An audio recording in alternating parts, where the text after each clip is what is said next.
আমাকে একবার ওদের সঙ্গে কথা বলতেই হবে। স্যার ভেতরে যেতে পারবেন না। মানে আমাকে ফ্যাক্টরি ইনচার্জের সঙ্গে কথা বলতে হবে, প্লিজ আমাকে যেতে দিন। এখন ভেতরে যাওয়া যাবে না। মানে ভেতরে ফুড ডিপার্টমেন্টে কোয়ালিটি চেক চলছে, ওদের কাজ শেষ না হওয়া অবধি কেউ ভেতরে যেতে পারবে না। কিন্তু আমাকে তো ফ্যাক্টরি ইনচার্জের সঙ্গে কথা বলতে হবে। হঠাৎ করে এরকম রেড হচ্ছে, আমরা তো কিছুই জানতাম না। কিন্তু কোয়ালিটি চেক তো আগে থেকে জানিয়ে হয় না মিস্টার বসু মল্লিক। তাছাড়া আপনাদের কোম্পানির বিরুদ্ধে অনেক অভিযোগ আসছে, কোয়ালিটি ইস্যু রেস হয়েছে, অনেক গ্রাহক অভিযোগ জানিয়েছে। তাই কোয়ালিটি চেক যে হবেই তা আপনাদের বোঝা উচিত ছিল। এখন তো চাইলে আর কিছু পাল্টাতে পারবেন না, দয়া করে আমাদের কাজটা করতে দিন। মেজো খোকা শোনো, থামা। শোনো বলছি, ওই সুধা ফোন করেছিল, কি রেড হয়েছে না কি বলছে, এইসব কি হচ্ছে আমাদের ফ্যাক্টরিতে? সুধা কি বলবে? সুধা এসবের কি জানে মা? বলছে তো। আপনারা শুনতে পাচ্ছেন এই মুহূর্তে সব থেকে বড় খবর আমাদের সূত্র মারফত জানা গিয়েছে, তেজ বেকারির তরফ থেকে যেমন একদিকে অনাথ আশ্রমের বাচ্চাদেরকে বিস্কুট ডোনেট করা হচ্ছে, তেমনই কিন্তু তেজ বেকারির রেড হয়েছে। তেজ বেকারির ফ্যাক্টরিতে কিন্তু কোয়ালিটি চেকের জন্য সিল করে দেওয়া হয়েছে। দেখো দেখো দেখো, খবরটা সত্যি কিনা দেখো।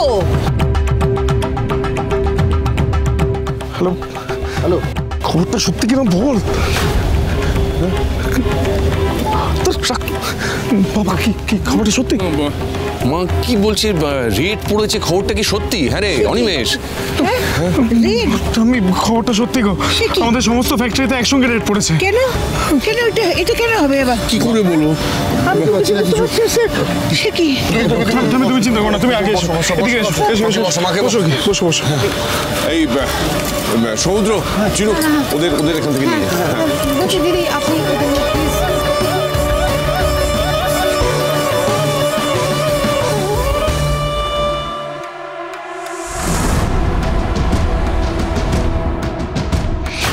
এবার হবে ডাবল ধামাকা।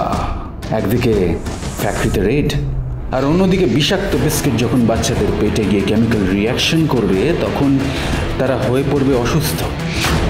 আর তার জন্য দায়ী কে হবে? কাননবালা বসু মল্লিক আর কোম্পানির মালিক তেজ বসু মল্লিক, যার জন্য সুধার এত সাহস যাও আমার সাথে পাঙ্গা নিচ্ছে।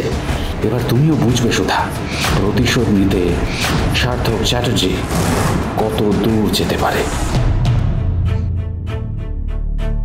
বাবা দেরি হয়ে গেছে, কোয়ালিটি চেক অলরেডি শুরু হয়ে গেছে ভেতরে। অফিসার, কার অনুমতিতে এইসব করছেন আপনারা? আমাদের যেতে দিন। শুনুন আপনারা, গলা নামিয়ে কথা বলুন। এখানে যা হচ্ছে কিছুই নিয়ম বিরুদ্ধ নয়, অভিযোগের ভিত্তিতেই কোয়ালিটি চেক করা হচ্ছে। মেজকা, আমাদের র মেটেরিয়ালে যদি কোনো সমস্যা না থাকে তাহলে তো ভয় পাওয়ার কিছু নেই। এমনিতে ওই কেশবলালকে আমি বাতিল করে দিয়েছি। বাতিল করে দিয়েছিলি? কিন্তু সে তো বাতিল হয়নি, সে তো এখনো আমাদের ওই র মেটেরিয়াল সাপ্লাই করছে। মানে আমি নিজে ব্যাঙ্গালোরে গেলাম, সব কিছু চেক করলাম, র মেটেরিয়ালে গন্ডগোল পেলাম, আমি ওকে তাই তো বাতিল করে দিলাম। তারপরে র মেটেরিয়াল ওই সাপ্লাই করছে। রণং দেহি সুধা, শুভ বিবাহ, সোম থেকে রবি রাত ৯টায় স্টার জলসায় ও ডিজনি প্লাস হটস্টারে।